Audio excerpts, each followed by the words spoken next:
Good evening to all. ഇന്ന് media ടീമിനോടൊപ്പം last നിമിഷത്തിലുള്ളത് റഷീദ് സാറാണ്. ഈ മീറ്റിൻ്റെ ഫസ്റ്റ് എയ്ഡ് കൺവീനർ കൂടിയാണ് സാറ്. ഒരു മീറ്റിനെ സംബന്ധിച്ച് ഫസ്റ്റ് എയ്ഡ് എന്ന് പറയുമ്പോൾ ഏറ്റവും പ്രധാനപ്പെട്ട ഒന്നാണ്. അപ്പോൾ മീറ്റ് നടക്കുമ്പോൾ സാറിനെ ഒരുപാട് നമ്മൾ ഇൻ്റർവ്യൂസിന് വേണ്ടി ശ്രമിച്ചു, പക്ഷേ എല്ലാം സാറ് തിരക്കിലായിരുന്നു. സാർ എങ്ങനെ മൊത്തം ആദ്യം മുതൽ ഇതുവരെ ഉള്ളതിൽ ഫസ്റ്റ് എയ്ഡിൻ്റെ പ്രവർത്തനം എങ്ങനെയായിരുന്നു എന്ന് വിലയിരുത്താമോ? 9-ാം തീയതി രാത്രി, ഞായറാഴ്ച രാത്രി തുടങ്ങിയ സമയം തൊട്ട് ഞങ്ങളുടെ ടീം സജീവമാണ്. പ്രത്യേകിച്ചും എടുത്തു പറയേണ്ടത് മെഡിക്കൽ ഗ്രൂപ്പിൽ നിന്ന് 6-7ഓളം സ്റ്റാഫ്മാർ ഞങ്ങൾ ഒന്നിച്ചുണ്ടായിരുന്നു. അതുപോലെ തന്നെ എന്നോടൊപ്പമുള്ള 8ഓളം അധ്യാപകർ ഉണ്ടായിരുന്നു. പിന്നെ NSS NCC വളണ്ടിയേഴ്സ് സജീവ സാന്നിധ്യം എല്ലാ സ്ഥലത്തും ഉണ്ടായിരുന്നു.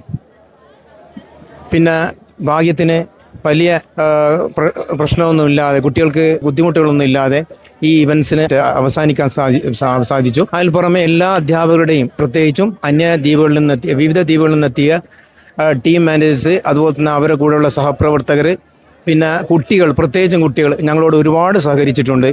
അപ്പോൾ എല്ലാവർക്കും ഒറ്റ വാക്കിൽ ഞാൻ നന്ദി പറയുന്നു. സാർ, പിന്നെ അത് ഈ അത്ലറ്റിക്സിലാണ് ആദ്യത്തെ 2 ദിവസത്തിൽ അത്ലറ്റിക്സാണ് പൊതുവെ ഫ്രാക്ചർ ഉണ്ടാവുക. അങ്ങനെ ഫ്രാക്ചർ വന്നിരുന്നു, കാര്യമായ ഫ്രാക്ചർ അങ്ങനെ ഉണ്ട്? ഇവാക്യുവേഷൻ അങ്ങനെ എന്തെങ്കിലും സംഭവിച്ചു? ഇവാക്യുവേഷൻ്റെ ഭാഗം വന്നിട്ടില്ല. ചില 2-3 കുട്ടികൾക്ക് ഫ്രാക്ചർ ഉണ്ടായിരുന്നു. എക്സ്റേ എടുത്തതിന് ശേഷം അവർക്ക് പ്ലാസ്റ്റർ ഇട്ടു.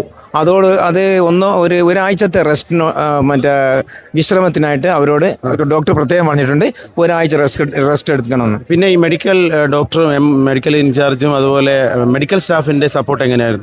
വളരെ സജീവമായിരുന്നു. പ്രത്യേകിച്ച് എടുത്തു പറയേണ്ടത് 2 സ്റ്റാഫ് ഉണ്ടായിരുന്നു, പ്രത്യേകിച്ച് അഷ്റഫും അതുപോലെ തന്നെ സത്താറും.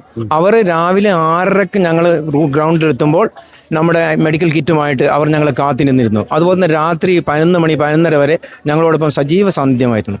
Okay sir. അപ്പോൾ മൊത്തത്തിൽ വലിയ പ്രശ്നമില്ലാതെ ഈ മീറ്റ് അവസാനിച്ചിരിക്കുന്നു. വലിയ കാര്യമായ പ്രശ്നങ്ങളൊന്നും കുട്ടികൾക്ക് അങ്ങനെ ആരോഗ്യപരമായിട്ട് ഇത് ഒന്നും തന്നെയില്ല. കാരണം എല്ലാവരോടും ഞങ്ങൾ നന്ദി അറിയിക്കുന്നുണ്ട്.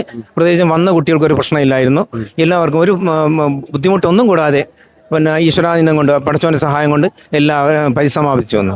അടുത്ത LSCക്ക് ഈ ഫസ്റ്റ് എയ്ഡിൽ എന്തെല്ലാം സാറിന് എന്തെങ്കിലും സജഷൻ വയ്പാൻ ഉണ്ടാകില്ല? തീർച്ചയായിട്ടും അടുത്ത LSCക്ക് ചെയ്യേണ്ടത്, നമ്മൾ മെഡിക്കൽ കിറ്റ് കൊണ്ടുവരുമ്പോൾ എല്ലാവിധ മെഡിസിനും മരുന്നുകളും ഉൾപ്പെടുത്താൻ ശ്രമിക്കണം.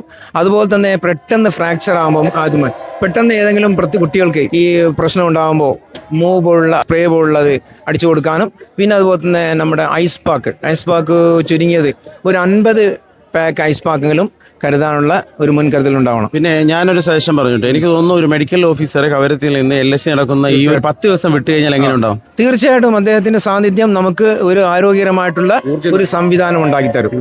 പിന്നെ അതുപോലെ തന്നെ അത് പ്രത്യേകിച്ചും ഡിപ്പാർട്ട്മെന്റിന്റെ ഭാഗത്ത് നിന്ന് ഞങ്ങൾക്ക് ഒരുപാട് സാഹസങ്ങൾ നേരിട്ടുണ്ട്. അവർ ഒന്നുകൂടെ ഇത്രയും ഒരു എനർജറ്റിക് ആയിട്ട് മുമ്പിൽ, പ്രത്യേകിച്ചും ഒരു ഇവൻസ് വരുമ്പോൾ, പ്രത്യേകിച്ചും നമ്മൾ നോക്കൂ, ഈ 10 ദിവസം ഇവിടുത്തെ കുട്ടികളുടെ ഒരു ഉത്സവമായിരുന്നു. അപ്പോൾ അതിൽ തന്നെ ഞങ്ങളുടെ സഹായ സഹകരണങ്ങൾ ഇത് ഏറ്റവും വിലയേറിയതായിരുന്നു എന്ന് ഞാൻ മൊത്തത്തിൽ കിൽത്താൻ LSC എങ്ങനെ വളരെ നന്ദി വെച്ചാൽ ഈ നാട്ടിലെ ജനങ്ങളുടെ ആ സഹകരണം എടുത്തു പറയണമെന്ന് പറഞ്ഞാൽ വളരെ എടുത്തു പറയണം. പ്രത്യേകിച്ചും ഞങ്ങളോടൊപ്പം ഒന്നിച്ചിരുന്ന നാട്ടുകാർ, എല്ലാ ഞങ്ങൾക്ക് എല്ലാ സഹായ സഹകരണങ്ങളുമായിട്ട് എപ്പോഴും ഞങ്ങളുടെ പിമ്പിലുണ്ടായിരുന്നു. Okay, thank you sir. ഇത്രയും നേരം പ്രതികരിച്ച് ഒരുപാട് നന്ദിയുണ്ട്. Thank U.